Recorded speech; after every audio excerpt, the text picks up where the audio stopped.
Ассалаумағалейкум. Бүгін мінекей біз Қытайдан келген айнаны распаковка жасаймыз. Бұл айнаның историясы былай ғой. Егер де сіздер дұрыс заказ бермеуден сондайдан қорықсаңыздар, осы видеоны до конца көріп кетіңіздер. Подписка, лайк жасап, қазір айтып берем. Бұл айна негізі Қытайда 4000 теңге тұрады. Ал біздің Қазақстанда 15 мыңдай ма солай тұрады. Бірақ мен общий бағасы 25 мыңға шығып кетті бұларға. Өйткені мен бұл жерде қандай қателік жасадым? Мен ең біріншісі доставканы дұрыс жасамадым. Доставканы жасау. Доставканы бұл жерде мінекей байқағаныңыздай, мен ойлағам ғой, айна сынып қалады деп бұны мұндай тақтайлармен обрешетка жасатқанмын ғой. Ол маған $10 түсті. $10 деген примерно 4,5 мың, 5 мыңға жуық.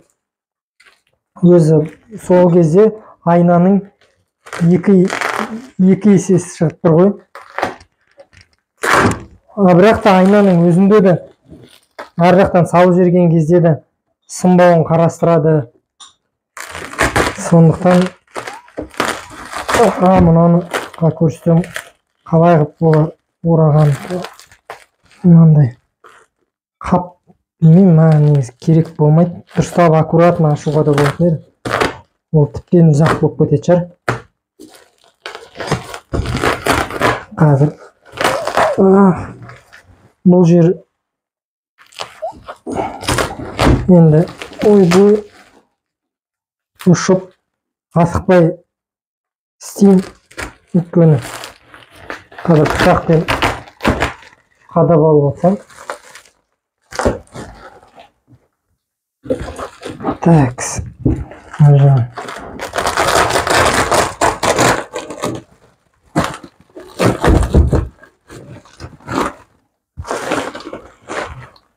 Так, қараңыздар.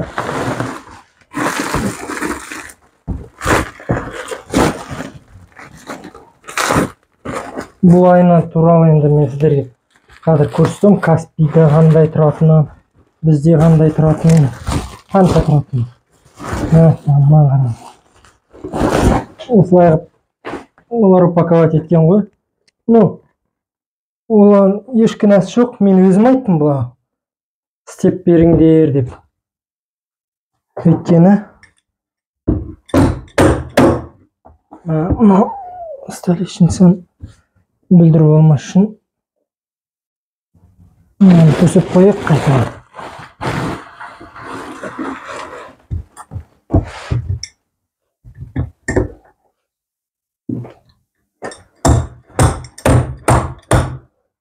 Бар инструменттерімізді қолданып бір жаманы осыларды шығарудың өзі бір жұмыс қой кәдімгідей. Сосын не істеймін мен бұл ағашты? Не істеуге болады бұл ағашты? Қалай пайдаға жаратса болады? Айтып кетіңіздерші. Мына екеуін алсам дұрыс болады шығар, иә? Сосын бұлай шығарып ала салам ғой.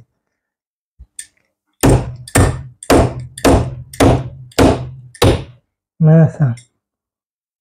Мынаны қатты прям кіргізіп жағам ғой.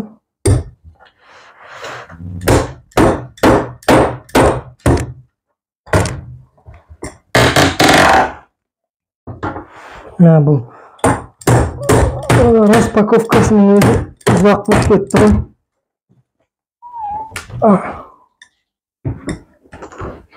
Қазір бар қызық басталады. Мен өзімде білмеймін бұл қандай екен. Ойдағыдай бола ма, әлде ойдағыдай болмай ма? Мына жер бәрі қоқым. шаң болды.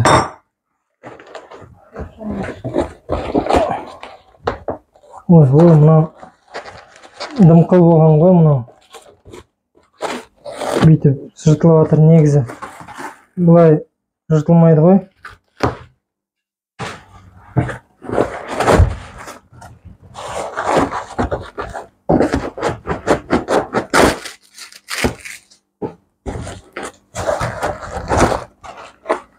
Так.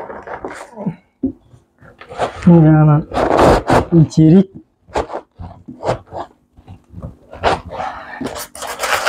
Енді тартайық сосын.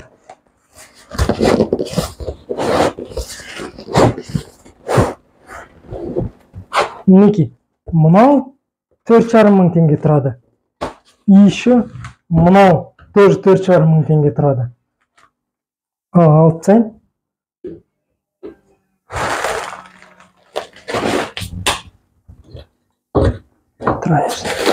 Ал, мінекей негізгі олардың упаковкасы.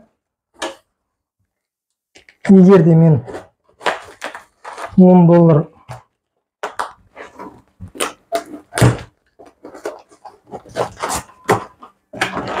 упаковка істемеген жағдайда қатыр болса, жерге құлап сынып қалса, олар бұлай упаковка жасап береді екен. Қараңыздар. Қытайдан заказ бермей тұрып, осы видеоны қарасаңыздар бір пайдасы жоқ. Ашып. Осы қорғағанның өзі жетеді. Оларға тоже невыгодно ғой, сынып барған бізге. Олар отзыв жазамыз, біз сөйлесеміз. Келесі рет алуға мысалы менің олардан уже мен желанием бар да.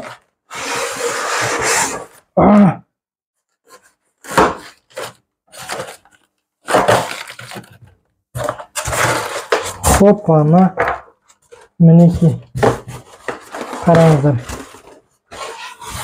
Чуть-чуть шаңдау әрине.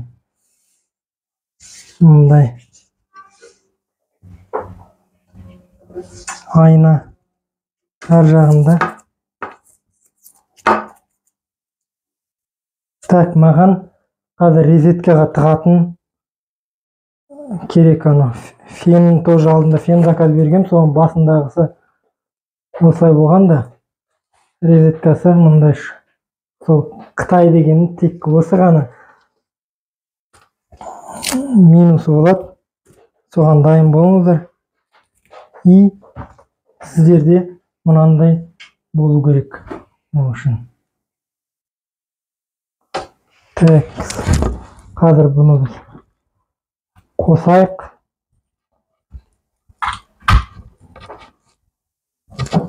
Розеткаға қосып жіберейік. Деп, әр жақта көмекшіге айтып жіберейік па?